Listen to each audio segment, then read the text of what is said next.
தேவையான பொருட்களை பார்த்துடலாம். சுண்டைக்காயை நல்லா கழுவி க்ளீன் பண்ணி ஈரம் இல்லாமல் நல்லா பிழிஞ்சு எடுத்து வச்சுருக்கேன்.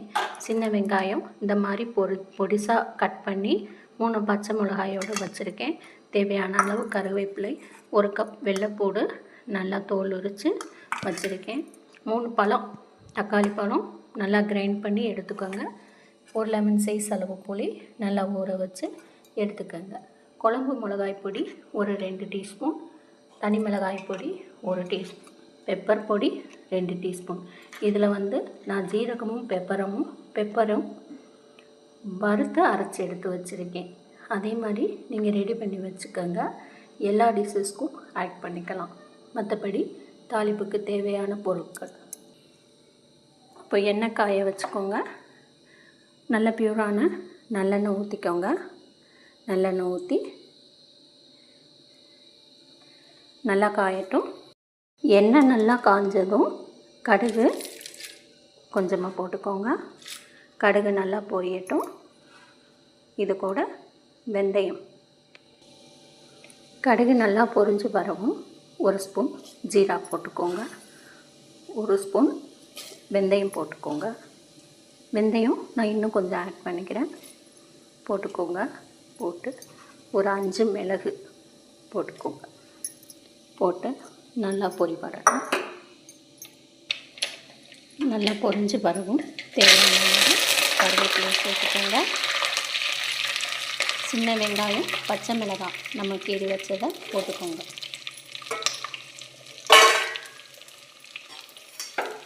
போட்டு நல்லா வறுத்து எடுத்துக்கோங்க. நல்லா வதங்கணும். அதாவது பொன்னிறமாலாம் வேணாங்க. நல்லா கண்ணாடி பதத்தில் அந்த வெங்காயம் வதங்கி வரணும். நமக்கு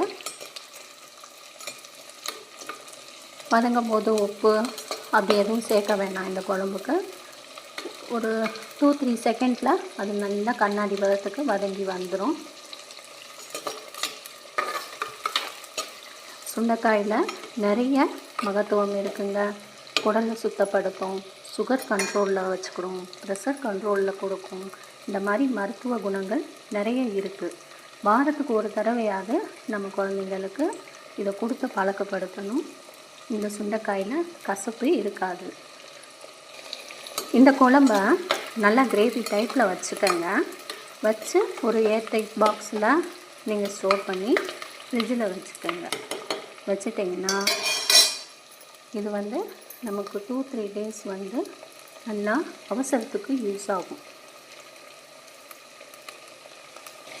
இப்போது நல்லா வதங்கிடுச்சுங்க. இது கூட நம்ம சுண்டைக்காயை சேர்த்துடலாம்.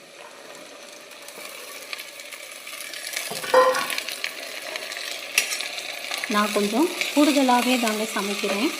ஏன்னா நான் பூண்டு, சுண்டைக்காய், வெங்காயம் இதெல்லாம் போட்டு நல்லா தொக்கு மாதிரி அந்த பழத்துக்கு செஞ்சு நான் ஸ்டோர் பண்ணி வச்சுக்கிற போகிறேன். வச்சுட்டா நம்ம சப்பாத்திக்கு, இட்லிக்கு இல்லை எதுவுமே வேணாம், ஒரு தயிர் சாதத்துக்கு கூட இதை சாப்பிட்டிங்கன்னா ரொம்ப பிரமாதமாக இருக்கும்.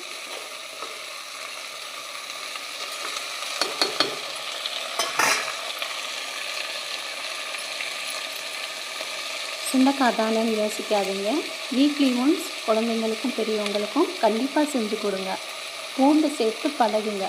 நார்மலாக சாப்பாடு பரிமாறும் போதே ஒரு 2 பல் பூண்டை குழந்தைங்களுக்கும் பெரியவங்களுக்கும் அது கூட பொடியாக பச்சையாகவே கட் பண்ணி ஆட் பண்ணி சாப்பிட பழகுனீங்கன்னா தான் பின்னாடி அவங்களுக்கு அதில் இருக்க மகத்துவங்கள் தெரியும். அதில் இருக்க இம்யூனிட்டி பூஸ்டர் குழந்தைங்களுக்கும் பெரியவங்களுக்கும் எல்லாமே நல்லா சுருண்டு வதங்கி வந்துருச்சு.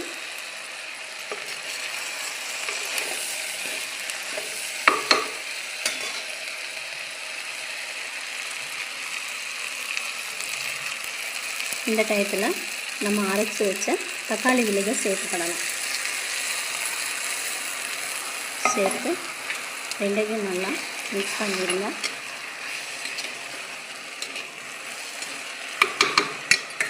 இது எல்லாம் ஒரு 2 செகண்ட் 3 செகண்ட் சேர்ந்து வேகட்டும். மூடி வச்சிடலாம். பாருங்கள், நல்லா வதங்கி வந்துடுச்சு. இந்த ஸ்டேஜில் நம்ம லெமன் சைஸ் புளி வந்து கரைச்சி வச்சுருக்கோம்ல, அதை அப்படியே ஊற்றிக்கங்க. ஊற்றியாச்சு.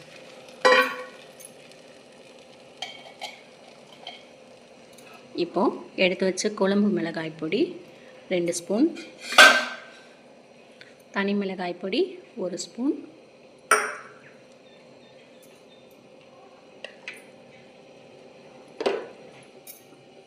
பெப்பர் பவுடர், சீரகமும் பெப்பரும் கலந்து எடுத்து வச்சுக்கோங்க. நல்லா ஒரு 2 நிமிஷம் அது ரெண்டையும் வறுத்து பவுடர் பண்ணி இந்த மாதிரி ஸ்டோர் பண்ணிக்கோங்க. இது என் ஹஸ்பண்ட் எனக்கு சொல்லி கொடுத்தது. எல்லா டிஷ்லையும் கலப்பேன். அவருக்கு எல்லா டிஷ்லையும் இந்த மாதிரி பெப்பர் பவுடர் போட்டால் தான் அதிகமாக பிடிக்கும். அவருக்கு அந்த ஃப்ளேவரே ரொம்ப பிடிக்கும். தேவையான அளவு உப்பு. உப்பு போட்டு எப்பவும் கையை உதறக்கூடாதுங்க. அதே மாதிரி உப்பு தரையில் சிந்தவும் கூடாது. அதெல்லாம் சின்ன சின்ன விஷயங்கள்லாம் நம்ம பார்த்து பார்த்து எப்பவும் செய்யணும். லக்ஷ்மி கடாட்சத்துக்கு இந்த விஷயங்கள்லாம் ஃபாலோ பண்ணுறது ரொம்ப முக்கியம். உப்பு போட்டு நல்லா கிண்டியாச்சுங்க.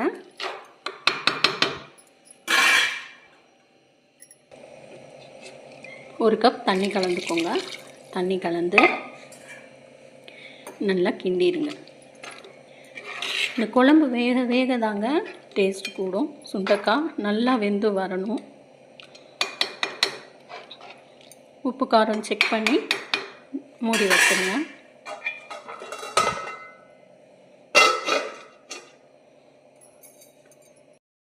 பாருங்கள், நல்லா கொதிச்சு வந்துருச்சுங்க. இன்னும் ஒரு 2 நிமிஷம் 3 நிமிஷம் இருக்கட்டுங்க. தண்ணி எல்லாம் நல்லா வற்றி நமக்கு சுண்டி வரட்டும். அது ஆறினோடனே கிரேவி டைப்பில் நமக்கு வந்துடுங்க.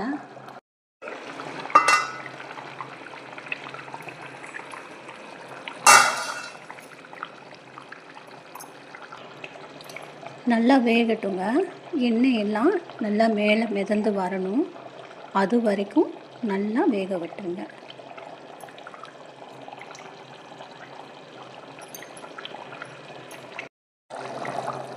உங்கள்கிட்ட இது நான் எப்படி சாப்பிடுவேன்னு சொல்லட்டுமா? நல்லா ஒரு கப் தயிர் எடுத்துக்கோங்க. நம்ம ஊற்றி வச்ச தயிராக இருக்கணும். அதில் நல்லா ஆடையும் ஃபார்ம் ஆகிருக்கணும். ஒரு கப் சாதத்தில் அந்த தயிரை ஃபுல்லாக சேர்த்து தண்ணியெல்லாம் ஊற்றக்கூடாது. நல்லா மிக்ஸ் பண்ணிடணும். உப்பு போட்டுட்டு இதை வந்து ஓரமாக வச்சு சாப்பிட்டிங்கன்னா செம்ம டேஸ்ட்டாக இருக்கும். இதுதான் என்னோடய பழக்கம். நீங்களுக்கும் ஷேர் பாருங்கள். நம்ம சுண்டைக்காய் குழம்பு ரெடி.